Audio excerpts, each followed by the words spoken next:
In the last lecture, we have seen the syllabus for the subject of heat transfer.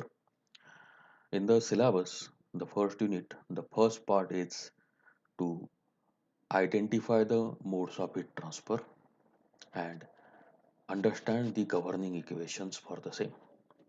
So, in this lecture, we are going to talk about the different modes of heat transfer. It will be introduction initially, then we'll talk about the applications, then the modes like conduction, convection, and radiation, and then some numericals based on the basic laws. Myself Nitin L. Birud, already I have introduced. In the chapter, we are going to learn what is heat transfer and what are the applications, how the heat is getting transferred, and what are the governing equations and laws for the different modes of heat transfer.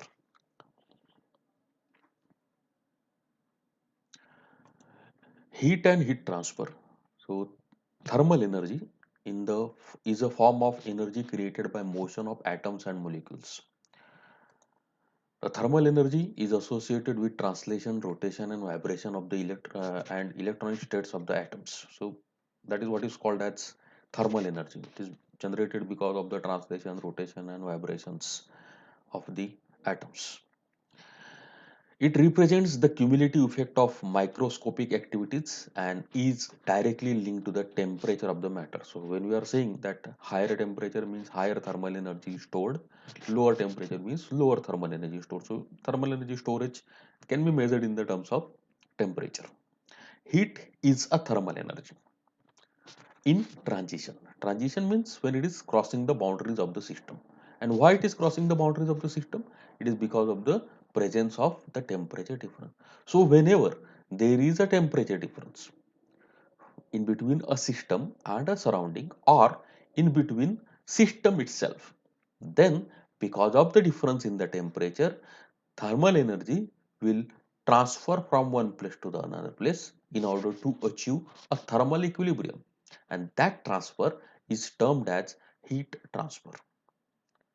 Okay, so a must condition is whenever there is a temperature difference, whenever there is a difference in the temperature, heat transfer must be there by any mode of heat transfer, but it is going to be there. So already you have studied about thermodynamics in the last year. What is the difference in thermodynamics and heat transfer? Both the thermodynamics is also study of heat, heat transfer is also study of heat. So what is the difference basically in these two syllabus or two subjects? Thermodynamics tells us about how much heat is transferred, the amount, how much work is done. Once again, the amount, how much work is done by the system or on the system, and what is the final status of the system after completion of that particular process. So how much heat is transferred, okay, that is the information what we are getting after the analysis of thermodynamics.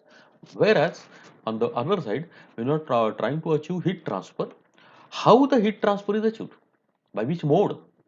See here, how much, here it is only how much is thermodynamics, how means by which mode is heat transfer, and at what rate.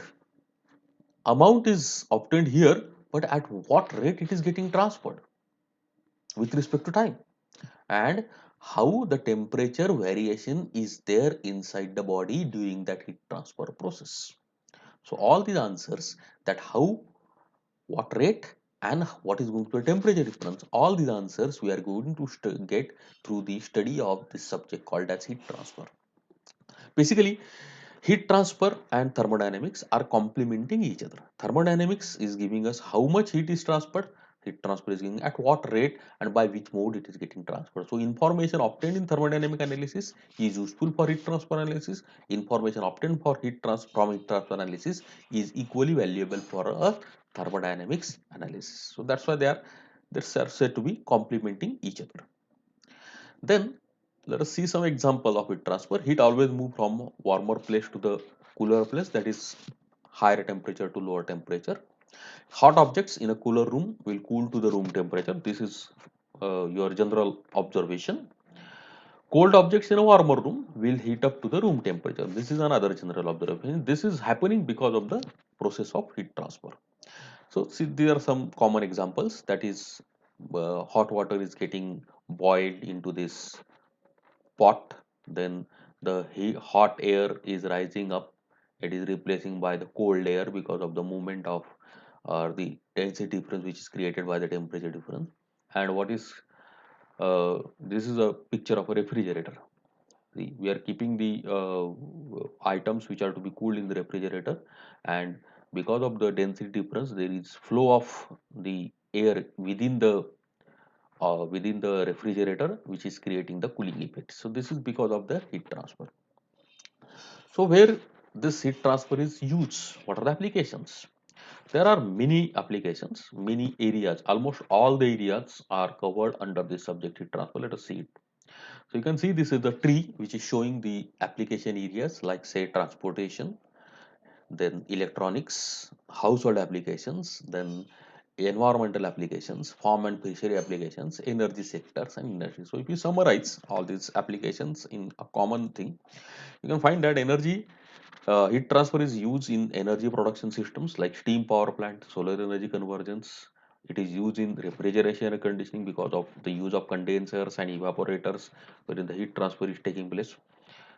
And in the domestic appliances like oven, stove, toasters, heat transfer is there. Cooling of electronic equipments, very major application nowadays because of we are residing in the area age in which electronic equipments are being used. Civil engineering applications like cooling of the cement, concrete. Manufacturing like welding processes, heat treatment processes, casting processes. Automobile sectors, aircraft designs, nature because of the pressure differences which are created because of the temperature difference. Wind are blowing and we are using that wind as a wind energy. So in natural systems also a lot of applications are there where heat transfer is being used. What are the modes of heat transfer? Modes are three: conduction, which is governed by Fourier's law of conduction; convection, which is governed by Newton's law of cooling; and radiation, which is governed by Stephen Boltzmann law of radiation. So let us see one by one all these modes and the different laws. So what are the modes of heat transfer? First is conduction as usual. Where it occurs? It occurs when the temperature gradient or temperature difference exceeds in a solid or a stationary fluid. So whenever we are having a solid and a fluid which is non-moving, maybe a liquid or maybe a gas, a non-moving means the molecules are fixed, they are not moving much from their original position, so stationary I can say, and there is a solid. So heat transfer through the solid or a stationary fluid is because of the conduction heat transfer. Then convection heat transfer occurs within a moving fluid. You might have noticed the difference that conduction occurs through stationary fluid, convection occurs within a moving fluid, or between a solid surface or a moving fluid, of course, when there is temperature difference. And radiation can occur anywhere because radiations are emitted by the surfaces at all the temperature except 0 Kelvin. So radiation is always present, and heat transfer between the two surfaces when they are not in contact, often in presence of vacuum, often in absence of any intervening media, the radiations are traveling from one surface to the other surface and the heat transfer is taking place because of the thermal radiation. So these are the three modes and where they are occurring. Then this is a picture which is showing you a clear cut picture, clear cut applications of this. Here you can see the material through which conduction is taking place. We are receiving the radiation without any intervening media. And convection, there is a fluid motion which is shown here. Fluid motion is essential for convection. A material is essential for conduction, and nothing is required for radiations to travel. They can travel through vacuum also. So these three important aspects we need to remember, and we need to focus on these three things. Now let us discuss more about conduction. Conduction can occur by three different mechanisms through three different types of materials. Let us see what are those.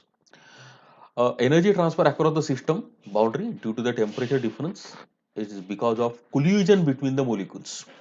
Means when the molecules are colliding with each other, And if because of the collision of the molecules, the heat is getting transferred or energy getting transferred, particularly it is happening in the fluids. Lattice waves, that is the vibrations which are created because of the temperature difference, and lattice waves are induced in the atoms, and this particular thing happens particularly in the non-metallic solids. So whenever we are having non-metallic solids, the energy transfer through these solids is taking place because of the lattice waves, and that is called as conduction.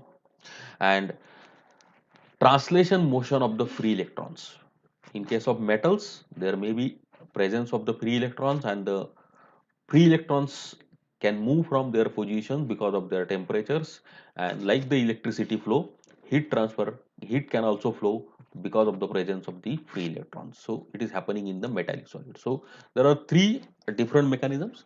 One is collision between the molecules and atoms, which is applicable to the fluids, liquids, gases. Then lattice waves, non-metallic solids, and free electron movement in the metallic solid. So this is how the conduction occurs in practice. Conduction needs matter and does not require any bulk motion of the matter. So if the matter is non-moving, then conduction is going to happen through it. But one important aspect is conduction needs some material to transfer, and these are the different three mechanisms by which the conduction can occur through solids, liquids, and gases. Now let us see the first conduction via free electrons, which is occurring in the metals. This conduction heat transfer mechanism is observed primarily in metallic solids. The concentration of free electrons varies considerably for metallic alloy and is very low for non-metals. So non-metals are not having the free electrons. The metallic alloys are also having less number of free electrons, but the pure metals are having more number of free electrons. That's why through the pure metals, the mechanism of conduction is always movement of these free electrons. In the previous statement implies that the ability of the solids to conduct the heat via this mechanism varies directly with the free electron concentration. Means more the number of free electrons, more is going to be the rate of heat transfer through that. So pure metals are conducting the heat at faster rate. So those which are pure metals, which are good conductors of heat, they are always good conductors of electricity, because the mechanism of heat transfer is same for the mechanism of electrical current flow through the pure metals. I am talking only about pure metals or metals, I can say. The conduction mechanism also relies on the existence of temperature gradient. Now, this is of course applicable to all the modes. This is not new thing. So conduction via free electrons. The outer electrons of the metal atoms drift like the flow of electricity, and they are free to move. When the metal is heated, these free electrons gains kinetic energy and transfer it throughout the metal. The actual physical motion of the free electron occurs like the electricity. Insulators such as wood and plastics do not have these free electrons, and that's why they cannot conduct the heat as good as the metals. So this is the free electrons you can see. Because of the heating of these things, the free electrons can move from one place to the other place, carrying the energy with them. Then in case of non-metallic solids, as I told you, that the conduction is taking place because of the lattice vibrations. So how these lattice vibrations are developed, let us see. The atoms in a material are connected. Here you can see the example is taken in the form of, say, spring. So this spring represents the connection between the two atoms. So what is happening? So this is a network of atoms. Atoms in a solid constantly vibrating at very high frequencies and with relatively small amplitude. The frequencies are high, the small amplitudes are less. Now, when this vibration is because of the temperature, so the vibrations are going to be in the hot side. So hot side atoms are going to vibrate violently, and these atomic vibrations adjacent atoms are coupled through the atomic bonding. So whatever vibrations are there, as they are coupled with the adjoining layers, the heat that vibrations are going to get transferred from one atom layers to the second layer, likewise third layer, likewise fourth layer, and this is what is called as the transfer of heat because of the lattice vibrations. So the whole structure will start vibrating, means in other words I can say the heat is getting transferred.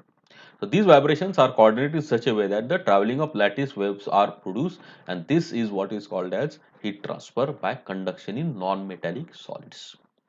Now, conduction by the random motion of molecules or particles in case of the fluids, as I told you, that you can see the hot particle and the cold particles. Hot particle can is having some energy with it, so it can give that energy when it collides with the other molecule, like say collision is there, and we could do collision, the energy which is possessed by this hot molecule will be partially given to the cold molecules, and this is how the exchange of heat occurs, and that is conduction. And both the particles sharing the energy will become warm. So hot particle has reduced its energy content, cold particle has got more energy content, and now they are free to move, and they will travel in the medium, and they will exchange the energy further to the different other molecules. So what we have seen is conduction can occur because of three modes, three mechanisms, I can say. In the metals, it is because of the motion of free electrons. In the non-metallic solids, it is because of the lattice vibrations, and in case of the gases and liquid, that is in case of fluids, it is because of the random motion of the particles. The conduction occurs.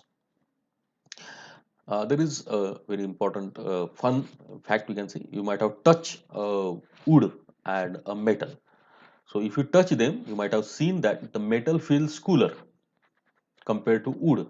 This is happening if you touch right now also to some metallic component and to wood component, you'll find that the metal will feel colder as compared to wood, and this is not this is despite of the fact that both are at same temperature, because they are say lying in the same room, and that's why their temperatures are going to be same.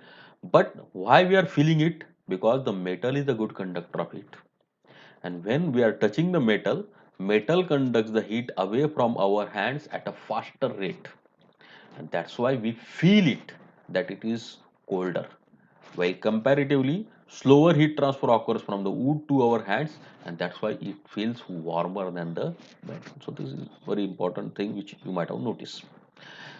The conduction process is entirely governed by the law called as Fourier's law of heat conduction. Now, how it occurs? If you just see that the rate of heat transfer through a wall, suppose we have considered a simple wall of thickness L, and the temperatures of the both sides of the wall are maintained at say higher temperature on this side and lower temperature on this side, and of course because of the temperature difference, heat transfer is going to be there. Now the heat transfer rate is going to increase. This is very logical, so let us try to find out what is the logic. When the temperature difference in the left and right side increases, the heat transfer rate is going to be increased. Obvious, because higher temperature difference, more potential for the heat to flow, and more heat transfer rate is obviously is going to be achieved. Second is the wall surface area increases. More area, more scope for the heat to transfer. That's why the rate of heat transfer is going to be more. The wall thickness reduces. So when we are saying that the this wall instead of thickness say L, if you reduce it say L by 2, obviously because of that reduction, the heat transfer rate is going to be reduced. So it means that the heat transfer rate is proportional to temperature difference, proportional to surface area, and inversely proportional to the thickness of the wall. And if the wall is changed from brick to aluminum, means if you are changing it from a low conductivity material to a high conductivity material, then the obvious effect will be increase in the heat transfer rate.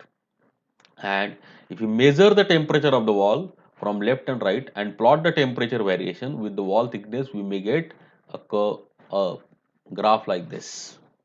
So if you measure this, and if you apply all these whatever things we have studied this, and if you combine all these things together, we can say that heat transfer rate in x direction, here x stands for the direction, is proportional to the temperature difference, proportional to area, proportional to one important property of that material called as thermal conductivity, and inversely proportional to the thickness of the wall. So if we combine all these together, you will get a simple equation that minus Ka delta T upon L, where K is the thermal conductivity, A is the area, delta T is the difference in the temperature of the two sides of the wall, and L is the thickness of the wall. You may ask me why this negative sign is there. Let us see it in the next slide. This is called as Fourier's law of conduction. Now, if you write it in terms of a statement, we can say that heat flux due to conduction is directly proportional to the temperature gradient in the direction of heat flow. Heat flux, where heat flux means the rate of heat transfer per unit surface area. That is what is called as heat flux. And heat flux because of conduction is directly proportional to temperature gradient in the direction of heat flow. Now, what is this? In a differential form, we can write it in this fashion. Q is equal to minus Ka dt by dx. Okay, if you notice in the previous slide, we have written it delta T upon L. But this delta T upon L is a absolute form. We are interested to say this is a wall for which it may be true, but if the shape of the wall is different, then we cannot apply this equation directly to that. So we need to have some differential form of the equation, and instead of that, what we are doing, we are putting it in a differential form. So delta t will become dt and L will become dx. That is the uh, parameter which will represent the space coordinate of that system, or the thickness of the system in this case. And that entire term, that is delta t upon delta x, will become dt upon dx. Okay, and this dt upon dx is a differential temperature gradient, and heat transfer rate is, or heat flux, that is heat transfer rate per unit area q upon a, is proportional to this temperature gradient. This is the basic statement of Fourier's law of conduction. So if you remove that proportionality constant, you will get a equation q is equal to minus ka dt by dx, where k is a constant of proportionality known as the thermal conductivity of the material. Okay, and the unit of this term is watt per meter Kelvin. A is the cross sectional area, that is area perpendicular to the direction of heat flow in meter square. T is the temperature difference, and that can be either in Kelvin or in degree Celsius, because both cases the values are going to remain same because it is a difference. And X stands for the heat transfer flow path, that is the direction. So dt by dx represents the temperature gradient in x direction. And why the negative sign is there? Negative sign denotes that the heat transfer is always in the direction of decreasing temperature. Means whenever heat transfer is there, always the value of this dt by dx is going to be negative. And in order to convert this negative into positive, we are putting an additional negative sign in the equation. So this negative value multiplied by this negative sign, entire term will become positive, because heat transfer, it is always a positive term. Okay, so this is why the negative sign is introduced by Fourier's. Now we'll talk very briefly about thermal conductivity. Thermal conductivity is the what you call constant of proportionality. I have said already in the thermal Fourier's law of conduction. So K is the coefficient of thermal conductivity, or often called as only simply thermal conductivity. K is a thermodynamic property of the material, like temperature, pressure, volume. It is a property, and it is a thermodynamic property. So it is like specific heat or the density, like that. It is a thermal, depends on the temperature. And that's why the unit is watt per meter Kelvin or watt per meter degree Celsius. As I told you, Kelvin or degree Celsius, that doesn't matter because it is for the temperature difference. In case of solids, heat transfer is by phonons, that is called as lattice vibration waves, or and because of the electrons in case of the metallics. The thermal conductivity of the material is defined by combined contribution of these two mechanisms, like KL plus Ke. That is, K is the component of the thermal conductivity, which is because of the lattice vibration, and in case of uh, electronic, or the moment of electrons, Ke is the component of the conductivity which is standing for electronic component. So if you add the component of Kl plus Ke, you will get the total thermal conductivity of the material. So in case of non-metals, this Kl is going to be higher and Ke is going to be very small, can be ignored. In case of metals, Ke is higher and Kl is very small, and that's why it is normally ignored, where Kl and Ke are the lattice and electronic thermal conductivities. The electron contribution is dominant in metals and absent in insulators. And these are the values of some thermal conductivities of the different materials. I can see that at the top is diamond, then followed by silver, copper, gold, and all the other things. We are going to discuss about the conductivity in more details in a separate lecture afterwards. Convection, as I told you, that the second mode of heat transfer is convection. It is before we start convection, let us once again go back to the basic of convection. That convection occurs through moving fluids or in between a surface and a fluid moving past the surface or across the surface. So that what you need to remember before we start to discuss about convection. Energy transfer across the system boundary due to the temperature difference by the combined mechanism of intermolecular interaction and bulk transport.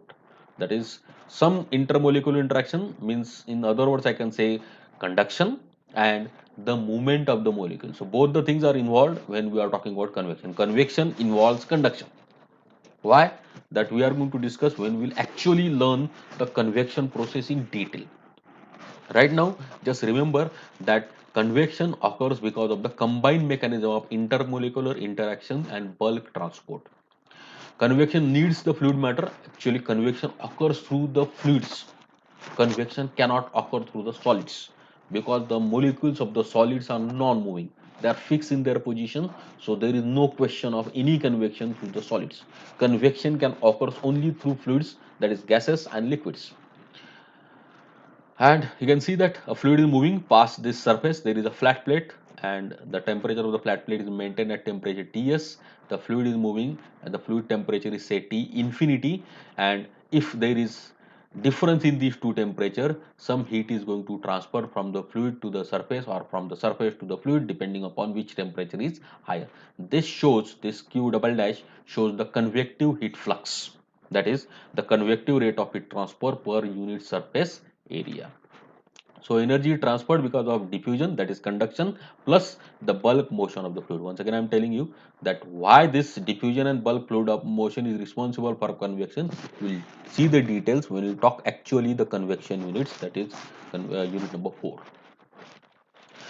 The fluid motion is taking place because of the temperature difference. Already I have mentioned it, that cooler fluid with more density, and it will try to move in the downward direction under the action of gravity, and the warmer fluids or gases will tend to rise up because of their lower densities. Okay, so this is applicable for the convection. Convection needs the fluid motion, and the fluid motion is because of the temperature difference. That only what conclusion we can draw from this. Convection is governed by Newton's law of cooling. Newton's law of cooling is stated as heat flux due to convection is directly proportional to the temperature difference between the surface and the fluid in contact with the surface. So convection heat flux, that is the rate of heat transfer per unit surface area, is proportional to the difference in the temperature between the temperature difference, surface and the fluid. And uh, it is written in this fashion, that Q is equal to H into AS into delta T. So where Q upon AS is a heat flux, I have taken it separately. So Q into AS, or I can say here from this equation I can say that Q is directly proportional to the surface area. Q is also directly proportional to temperature difference, and there is a constant of proportionality here, and this constant of proportionality is called as heat transfer coefficient or convective heat transfer coefficient, and it is denoted by H, where Q is the heat flow in watt, H is the heat transfer coefficient, which is not a thermodynamic property like the thermal conductivity which are seen in Fourier's law of conduction, but it may depend on the geometry of the surface, very important, flow characteristics, thermodynamic properties, etc. So right now we are not going to discuss much about this heat transfer coefficient. We'll discuss it in the unit number 4 in much more details. Right now what you need to remember is simply this equation and how we can find out the rate of heat transfer by convection using a very simple equation where H stands for heat transfer coefficient, AS stands for the surface area, and this delta T is the difference in the temperature of surface and the fluid. So this is shown in the slide. Now, what are the types of convection and what are their relative values of heat transfer coefficient? Very quickly, I'm going to take a look at all these things.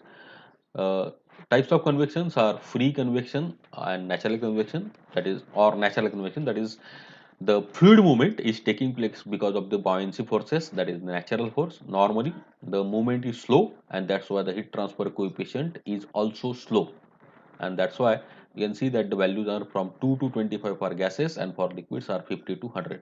Just one thing you have to remember here is heat transfer rate by convection is directly proportional to heat transfer coefficient. Higher the value H, higher is going to be the rate of heat transfer by convection. Remember it very, very clearly. Then second is force convection. If you are achieving the fluid motion because of some external means like fan, tube, pump, or something blower like that, then that is called as force convection. And obviously, as the fluid is moving at faster rate, the heat transfer rates are more, and that's why the heat transfer coefficients are also higher. Then there are some special cases like this free or natural convection both can occur with phase change, that is change of phase from liquid to gas or gas to liquid, that is called as boiling or condensation. So there is boiling heat transfer and condensation heat transfer. The heat transfer coefficient in boiling and condensation heat transfers are very high, ranging from 2500 to 1 lakh. We are going to discuss about boiling and condensation separately in unit number 6. Then the third mode of heat transfer, that is radiation. How the heat energy from the sun reaches to the earth. Simply we know that there are no particles in between sun and earth, and that's why it is not going to be traveling because of conduction or convection. Then why it is traveling? It is traveling because of the electromagnetic radiations, and these electromagnetic radiations, a particular bandwidth of electromagnetic radiation is called as thermal radiations, and these thermal radiations are responsible for the heat transfer. In this, we are going to discuss about very detailed analysis of the radiations in unit number 5. So, thermal radiations are in the form of electromagnetic radiations, and they are arising because of the temperature of the body. Radiation does not require any medium to pass through it, and that's why it is going to the fastest mode of heat transfer, because the radiations are traveling with the speed of light. It is the only mode of in the only form of thermal energy where the energy can travel through the vacuum. It uses electromagnetic photons, means of transportation, which travels at the speed of light. Thermal radiation is emitted by any matter with the temperature above 0 Kelvin. Already I have told you. The electromagnetic spectrum classifies radiation according to the wavelength of the radiation. This we are going to discuss in unit number 5. Main types of radiations are gamma rays, X-rays, ultraviolet rays, visible rays, infrared rays, radio waves, and the mixture of some visible light, infrared, and UV radiation is our thermal radiations. Radiation with shorter wavelengths are more energetic and contains more thermal energy. Radiations Radiative transfer occurs when emitted region strikes another body and it is absorbed by that same body. And Stephen Boltzmann has proposed a law which is given considered as the basic law of all the radiation heat transfer. And that radiation law is very simple. That emissive power, that is the energy emitted by the surface per unit surface area, that is what is called as energy. Sorry, emissive power. Emissive power of a black surface is directly proportional to the fourth power of its absolute temperature. If a surface is black, black means by nature it is black, not by color. Black means a surface which can absorb all the energy incident upon it. So if such surface is present, then the energy emitted by such surface is going to be proportional to the fourth power of its absolute temperature, where absolute temperature means temperature expressed in unit Kelvin, not in degree Celsius. So this is the statement, that is the emissive power of a black surface is proportional to the fourth power of absolute temperature. And if you remove the proportionality constant, you will get emissive power of a black surface is equal to sigma into T to the power of Ts raised to power 4, where sigma is Stephen Boltzmann constant, whose value is 5.67 into 10 to the power minus 8 watt per meter square Kelvin raised to power 4. You can see this. Stephen Boltzmann constant. And for real surface, this is for black surface. For real surface, we can add one more variable into this, and this epsilon is the emissivity of the surface. okay, which is a property of that surface, and emissivity is one for a black surface. So what we got is for any real surface, we can find out the emissive power or energy emitted by the surface in the simplest possible form using this simple equation: sigma epsilon Ts raised to power 4, sigma Stefan Boltzmann constant, epsilon the emissivity. So what we need is the value of emissivity of that surface. Then if you expand it for two bodies, this was for a single body. Now if you expand it, you get a simple equation that the rate radiation heat exchange between the small surface and a large surrounding is given by the expression Q. Now the radiative heat transfer is epsilon sigma A in bracket Ts raised to power 4 minus T surrounding raised to power 4, where Ts is the temperature of the surface which is emitting the radiations, and T surrounding is the temperature of the surrounding surface, which is a large surrounding surface and which is absorbing all the radiation. So what is the net radiation heat exchange between a small surface and a very large surface? It is given by epsilon sigma As into Ts raised to power 4 minus T surrounding raised to power 4. These are the things in this equation. Now, if you summarize the three modes of heat transfer, you got three modes. Conduction is because of the diffusion of energy into random molecular motion because of free electrons and because of the lattice vibrations, and it is equation is heat flux is given by minus k into dt by dx. Convection, it is energy diffusion due to random molecular motion plus energy transfer due to bulk motion, and it is given by the heat flux is given by q h into ts minus t infinity, and radiation is energy transfer by electromagnetic waves, and the heat flux is given by epsilon sigma into ts raised to power 4. So these are the three equations and the three different modes of heat transfer. We are going to talk about each mode in more details in the subsequent lectures. Right now we are just having a small introduction. Now let us try to find out some numerical examples, and with the help of the numerical examples how to use these equations, let us see. So we are having a first example. That example is a 2 meter long, 0.3 centimeter diameter electrical wire is extend across a room at 15 degrees Celsius in a given schematic. So let us see the schematic. Yes. So this is the schematic. The temperature of the wire is 152 degrees Celsius. The temperature of the fluid where it is exposed, it is 15 degrees Celsius. Some 1.5 ampere current is flowing through the wire, and 60 volt is the potential difference. So because of this voltage and current, some heat is going to get generated. Whatever is the rate of heat generation under steady conditions, we need to say that whatever energy generated is there, that energy transfer is going to happen from this wire to the surrounding, and as there is hot surface is contact with the fluid, the mechanism or the mode of heat transfer is going to be convection. And what we are supposed to calculate? Disregarding any heat transfer by radiation. So we need to disregard the radiation, determine the convection heat transfer coefficient for the heat transfer between the outer surface of the wire and the air in the room. So we have to find out the value of H. Simple. So wire dimensions are known, the temperatures are known, voltage drop and electric current through the wire is known, and we have to find out the convective transfer between the outer surface and the wire and the air of the room. So what assumptions we can have? We can have steady operating conditions and radiation heat transfer is negligible. So if you apply all these assumptions and carry out the analysis, it will be like this.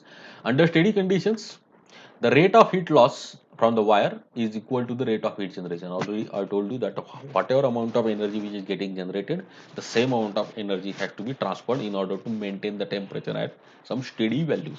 So that is what is called a steady condition. So under steady condition, I can simply say that energy transfer, that is heat transfer, is equal to heat generated, and heat generated is equal to voltage into current. It is an electrical resistance circuit. So voltage into current is amount of heat generated, and that is 90 watt. So rate of heat transfer in this case is 90 watt. Now what is the mode of heat transfer? It is convection. So if we apply the convection, before that we'll calculate the surface area. The surface area is pi dl, and it is 0.01885 meters square. And if you apply the Newton's law of cooling, that is the rate governing equation for the process of convection, that Q is equal to H into A into Ts minus T infinity. Q is known to us. Area of surface is already calculated. Surface temperature is known. Fluid temperature is known. So only unknown is the heat transfer coefficient. So if you disregarding radiations, if you put all the values in this equation, you can find out the value of H as Q divided by A into Ts minus T infinity. Putting the values, you find that it is 34.9 watt per meter square degree Celsius. This is an illustrative example for finding out the heat transfer rate by convection. Let us go for another example. In this example too, there is a hot combustion gases of a furnace are separated from the ambient air and surrounding, which are at 25 degrees Celsius. So ambient temperature is 25 degrees Celsius, and there is a brick which is in between the combustion gases and the atmosphere, and that brick is of 0.15 meter thickness. The brick has got the thermal conductivity of 1.2 watt per meter square. Under steady conditions, the outer surface temperature of the brick is measured to be 100 degrees Celsius, and free convection heat transfer to the adjoining from the air to the adjoining surface is characterized by convection coefficient of 20 watt per meter square Kelvin. What is the brick inner surface temperature? Neglect any heat transfer by radiation. Let us see the picture first, and I'll tell you more about that. This is a brick. Okay, this side of the this side of the brick, there are some combustion gases, and the brick has got thermal conductivity of 1.2 watt per meter Kelvin. So through this brick, some conduction is going to take place, and the heat is getting transferred by conduction through the brick. Now at the outer surface of the brick will reach to certain temperature. In this case, it is given at 100 degrees Celsius. So now this surface T2, outer surface, which is at temperature T2, that is 100 degrees Celsius, is going to release the energy, going to lose the energy because of convection, and it is losing it to an environment having temperature 25 degrees Celsius, and heat transfer coefficient is given equal to 20 watt per meter square Kelvin.